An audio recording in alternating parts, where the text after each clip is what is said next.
मेरे प्रिय विद्यार्थियों, आप सबको मेरा नमस्कार, जोहार। कैसे हैं? उम्मीद करता हूं कि आप सब अच्छे और स्वस्थ होंगे। बच्चों, आप सबका गोस्वामी सर क्लासेज में हार्दिक स्वागत है। बच्चों, आज हम हिंदी व्याकरण आपके बीच लेकर के आए हैं और आज हम लोग हिंदी व्याकरण में उपसर्ग पाठ को पढ़ेंगे। उपसर्ग क्या है? उपसर्ग की परिभाषा क्या है? उपसर्ग के कौन कौन से शब्द हैं? इन सारी बातों को आज मैं आपके बीच में बतलाऊंगा। आप सब बच्चे ध्यानपूर्वक सुनेंगे और समझेंगे। तो आइए हम लोग शुरू करते हैं उपसर्ग की परिभाषा से। तो सबसे पहले जान ले बच्चों कि उपसर्ग एक शब्दांश है। वे शब्दांश हैं जो किसी शब्द के पहले लगता है। उपसर्ग कब लगता है? किसी शब्द के पूर्व लगता है और उसका अर्थ बदल देता है। कहने का मतलब है कि जब जिस शब्द के पहले उपसर्ग लगा, उसका उपसर्ग लगाने के बाद उसका अर्थ क्या हो जाता है? बदल जाता है। अगर उपसर्ग नहीं लगा है तब तक उस शब्द का अर्थ कुछ और होता है। जैसे ही हम उपसर्ग का प्रयोग कर देते हैं उसका अर्थ क्या हो जाता है? बदल जाता है। तो उपसर्ग क्या हुआ? उपसर्ग वे शब्दांश हैं जो किसी शब्द के पहले लगता है और उनके अर्थ को बदल देता है। तो याद रखेंगे कि उपसर्ग कहाँ लगता है? तो किसी भी शब्द के पहले, शब्द की शुरुआत हो रही है उसके पहले हम उपसर्ग लगाते हैं। बस सिर्फ आपको इतना याद रखना है कि उपसर्ग एक वह शब्दांश है जो किसी शब्द के पहले लगता है, बस। और जब उपसर्ग लग जाता है तो उसका अर्थ क्या होता है? बदल जाता है। आइए उदाहरण से समझें। जैसे जय एक शब्द है। जय शब्द का अर्थ क्या होता है? जीत। जय शब्द का अर्थ होता है जीत, जीतना। यदि जय शब्द के पहले अगर हम परा लगा दिए, जय शब्द का अर्थ क्या हुआ? जीत। और जय के पहले हम एक परा उपसर्ग लगा दिए। कौन सा उपसर्ग लगा दिए? परा। तो यदि जय के पहले परा उपसर्ग लगा दे तो एक नया शब्द बन जाता है उपसर्ग लगाने के बाद, पराजय। और पराजय शब्द का अर्थ क्या होता है? हार। अभी मैंने आपको बतलाया कि जय का अर्थ होता है जीत और परा उपसर्ग लगा दिए तो शब्द बन गया पराजय, और पराजय का अर्थ क्या हो गया? हार। तो इसका अर्थ हुआ कि जो शब्द है ठीक उसका बिल्कुल उल्टा है या जय शब्द के बिल्कुल विपरीत है। समझ गए? इसी प्रकार से बल शब्द का अर्थ होता है ताकत। बल शब्द का क्या होता है? ताकत। यदि इसमें बल शब्द के पहले अगर प्र और नीर लगा देंगे तो अर्थ क्या हो जाएगा? बदल जाएगा। जैसा कि बताया कि बल शब्द का अर्थ होता है ताकत। यदि बल शब्द के पहले हम प्र उपसर्ग लगा दें या नीर उपसर्ग लगा दे तो अर्थ क्या हो जाता है? बल का बदल जाता है। कैसे? आइए उदाहरण से समझे। जैसे प्र जोड़ बल, यहाँ बल है, उसके पहले हमने परा उपसर्ग लगाया तो प्र जोड़ बल क्या हो गया? परबल। बल का अर्थ क्या होता है? ताकत। और परबल का अर्थ क्या होता है? अधिक ताकतवर या अधिक बलवान। नीर जोड़ बल ये एक नीर उपसर्ग है। अगर हम बल शब्द के पूर्व लगा दें तो ये बन जाता है निर्बल। निर्बल का संधि विच्छेद है नीर जोड़ बल, तो निर्बल का अर्थ क्या हो गया? कमजोर। तो जैसा कि परबल का अर्थ हुआ ताकतवर या बलवान, अधिक बलवान, और निर्बल का अर्थ हो गया कमजोर। ठीक ये दोनों विपरीत हो गए, विपरीतार्थक शब्द हो गए। हम आगे बच्चों आप लोगों को अगले वीडियो में विपरीतार्थक शब्द अर्थात उल्टा शब्द भी बतलाएंगे। तो समझ गए बच्चों उपसर्ग क्या है? तो उपसर्ग वे शब्दांश है जो किसी शब्द के पहले लगता है या शुरू में लगता है और उनके अर्थ को क्या करता है? बदल देता है। उसे ही जो शुरू में लगा शब्दांश है उसी को हम क्या कहते हैं? उपसर्ग कहते हैं। याद रखेंगे। उदाहरण से आप समझ गए। जय का अर्थ जीत, परा उपसर्ग लगा देने पर अर्थ हो गया शब्द बन गया पराजय और पराजय का अर्थ हो गया हार। तो उपसर्ग जब किसी शब्द में लगता है तो उसका अर्थ क्या होता है? बदल देता है। बच्चों हिंदी में उपसर्ग की संख्या लगभग नहीं के बराबर है। हिंदी में उपसर्ग लगभग नहीं के बराबर में है और हिंदी शब्द में जो हम उपसर्ग का प्रयोग करते हैं या तो वो संस्कृत के हैं या तो वो उर्दू के हैं। हिंदी में जो हम उपसर्ग का प्रयोग करते हैं वे या तो संस्कृत के हैं या तो उर्दू के हैं। हिंदी में भी है लेकिन लगभग नहीं के बराबर है। तो अब आइए संस्कृत उपसर्ग की संख्या कितनी है? तो याद रखेंगे संस्कृत उपसर्गों की संख्या 22 है। कितनी है? 22। और हिंदी उपसर्गों की संख्या कितनी है? 8। और उर्दू उपसर्गों की संख्या कितनी है? 19। याद रखेंगे संस्कृत उपसर्गों की संख्या 22 है, हिंदी उपसर्गों की संख्या 8 है, उर्दू उपसर्गों की संख्या 19 है। तो याद रखने वाली बात है बच्चों, इसे याद रखेंगे। अब हम आपको बतलाते हैं कि संस्कृत के कौन कौन से वे उपसर्ग हैं, हिंदी के कौन कौन से वे उपसर्ग हैं और उर्दू के कौन कौन से उपसर्ग हैं। तो हम उपसर्गों के बारे में बताएंगे, उस उपसर्ग का अर्थ बतलाएंगे और उससे बने कुछ उदाहरण स्वरूप शब्द बतलाएंगे। तो आइए हम लोग शुरू करते हैं पहले संस्कृत के उपसर्ग से।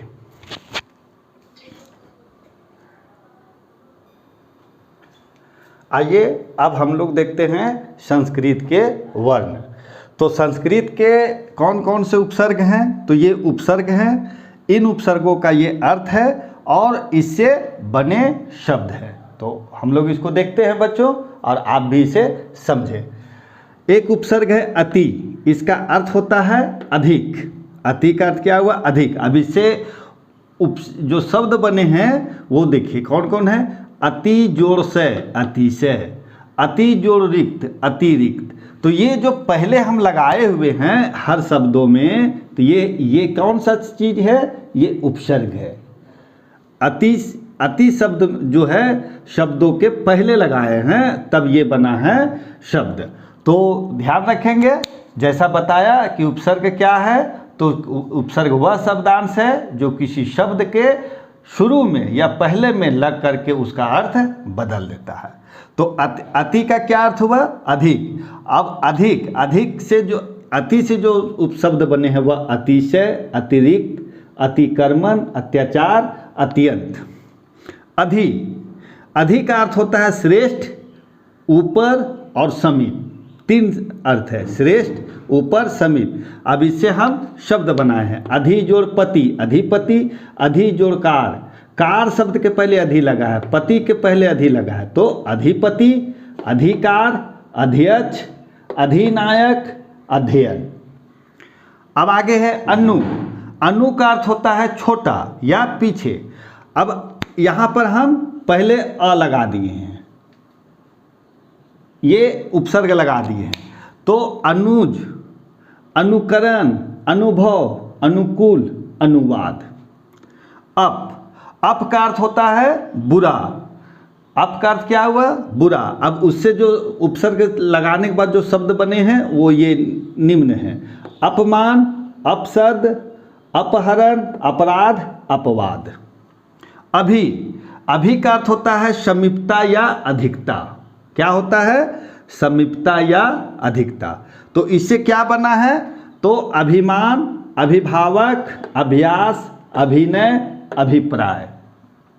अब का अर्थ होता है नीच या अनादर। 2 अर्थ है, अव का अर्थ क्या है? नीच या अनादर। इससे बने शब्द अवगुण, अवनति, अवकाश, अवतार, अवलोकन।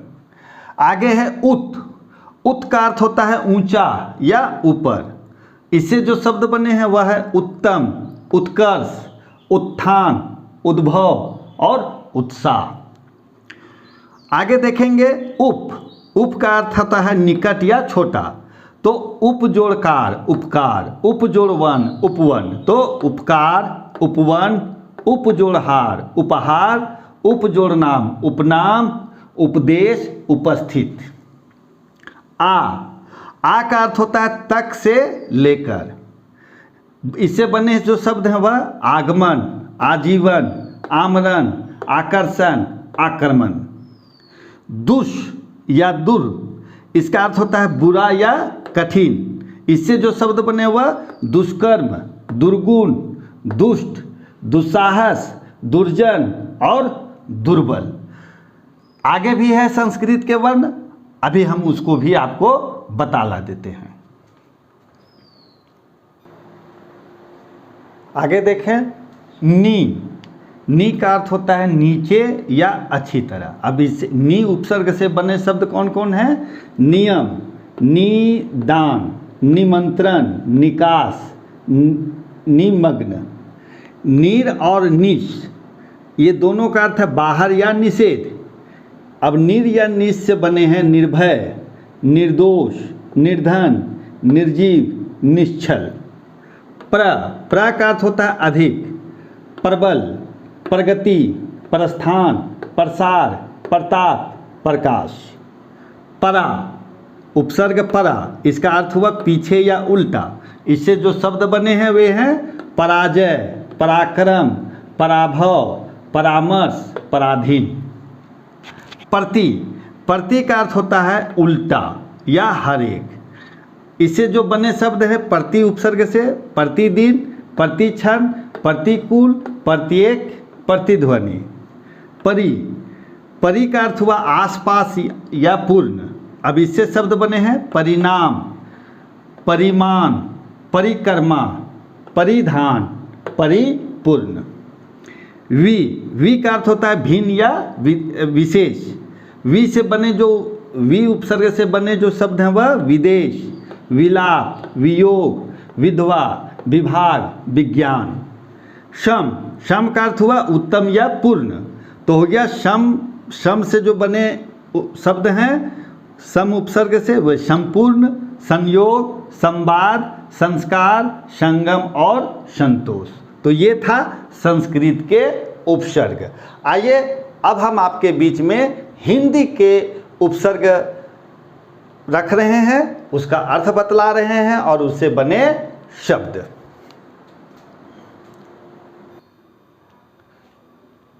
बच्चों, अभी आपने संस्कृत के उपसर्ग देखे, उनका अर्थ समझें और उनसे बने शब्द समझें। अब आपके बीच में हिंदी के उपसर्ग हैं और उनका अर्थ और उससे बने निर्मित शब्द बतला रहे हैं। बच्चों, जो संस्कृत का है या उर्दू का है, वो जो उपसर्ग दिए जो अभी हमने संस्कृत का बताया, जो उर्दू का बतलाऊंगा, तो उनका प्रयोग हम हिंदी में करते हैं। तो आइए पहले हम देखते हैं हिंदी के उपसर्ग। तो हिंदी के कौन कौन उपसर्ग हैं? तो हमने बतलाया कि हिंदी के उपसर्गों की संख्या लगभग न के बराबर है। फिर भी कितने हैं? 8 हैं। तो आइए हम देखते हैं कौन कौन।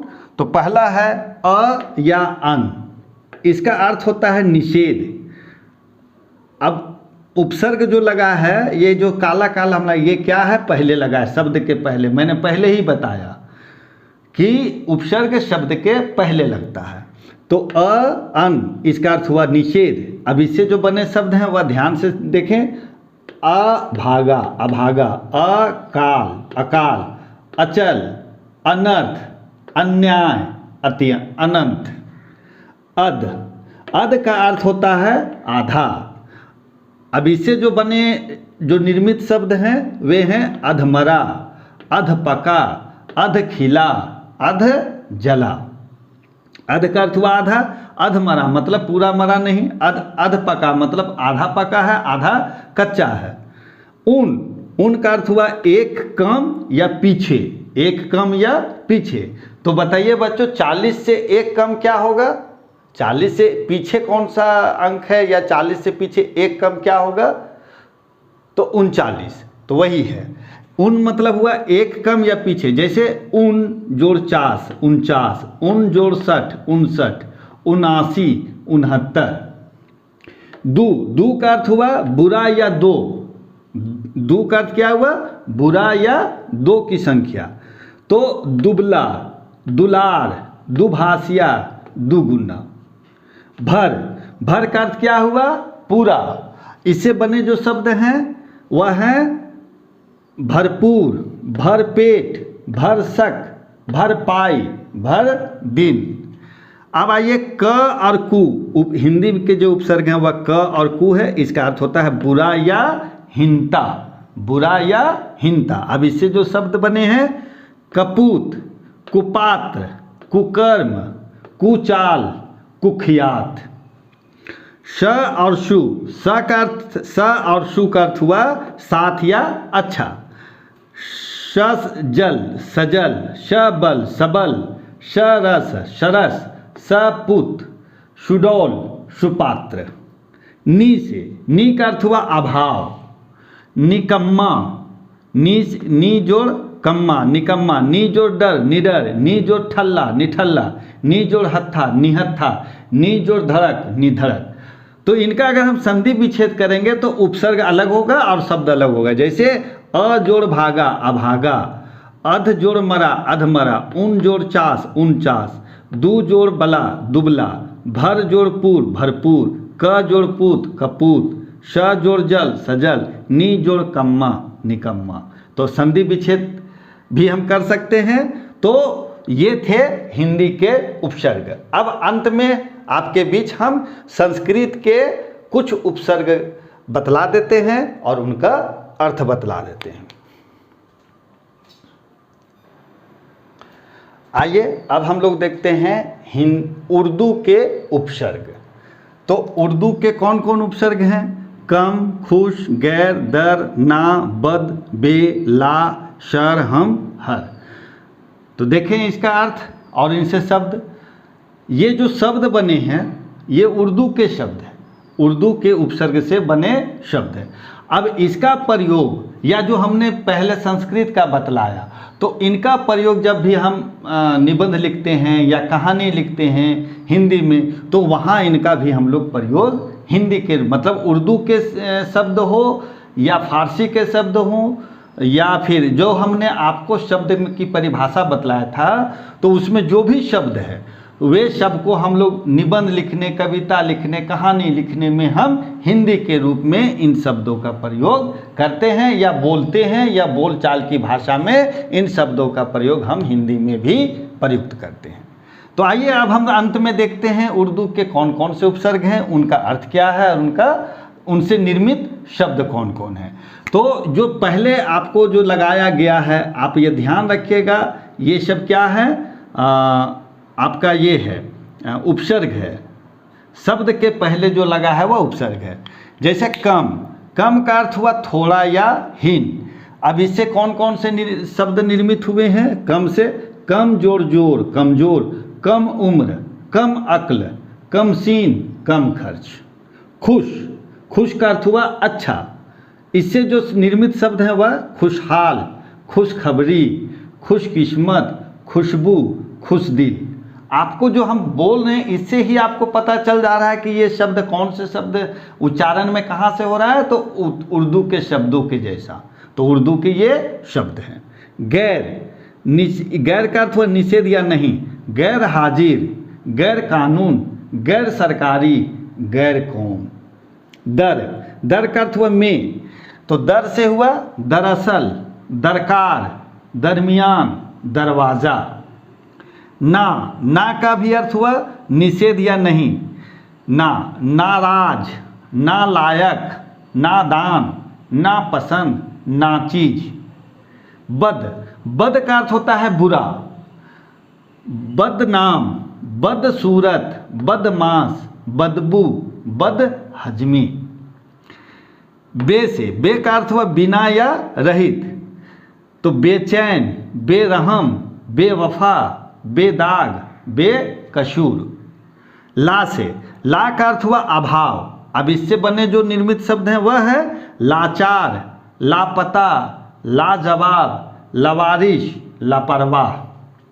सर, सर का अर्थ हुआ प्रधान या मुख्य, तो सरपंच। पंचों में जो पंच रहते हैं, पंचों में जो मुख्य रहते हैं या प्रधान रहते हैं उसे हम सरपंच कहते हैं। तो सरपंच, सरदार, सरकार, सरताज, सरहद। हम का अर्थ हुआ साथ, हम का अर्थ क्या हुआ साथ। हम सफ़र, हम वतन, हमदम, हम साथ, हम दर्द। इसके बाद आते हैं हर का अर्थ हुआ प्रत्येक या एक। हर से जो बने शब्द हैं हरदम, ये हर उपसर्ग है, ये उनका अर्थ हुआ, ये शब्द हुए। हर, प्रत्येक, एक, तो हरदम, हर एक, हर रोज, हर साल। तो ये थे बच्चों आज उपसर्ग के परिभाषा और उपसर्ग से बने शब्द और अर्थ। तो याद रखेंगे बच्चों कि उपसर्ग क्या है। पुनः एक बार हम आपके बीच में दोहरा दे रहे हैं। उपसर्ग वे शब्दांश हैं जो किसी शब्द के पहले लगता है और उसके अर्थ को क्या करता है, बदल देता है। जैसे मैंने उदाहरण दिया था जय, जय का अर्थ हुआ जीत, लेकिन अगर उसके पहले हम परा शब्द जोड़ देते हैं तो वह हो जाता है परा जोड़ जय, पराजय। पराजय का अर्थ हुआ हार। जय का अर्थ हुआ जीत और पराजय का अर्थ हुआ हार। तो ये क्या थे, ये हिंदी के उपसर्ग थे। तो संस्कृत के भी कुछ उपसर्ग मैंने आपको बतलाए, कुछ मैंने आपको हिंदी के उपसर्ग बतलाए और मैंने आपको उर्दू के उपसर्ग की जानकारी आपके बीच दी। उम्मीद है बच्चों कि ये आपको अच्छा लगा होगा।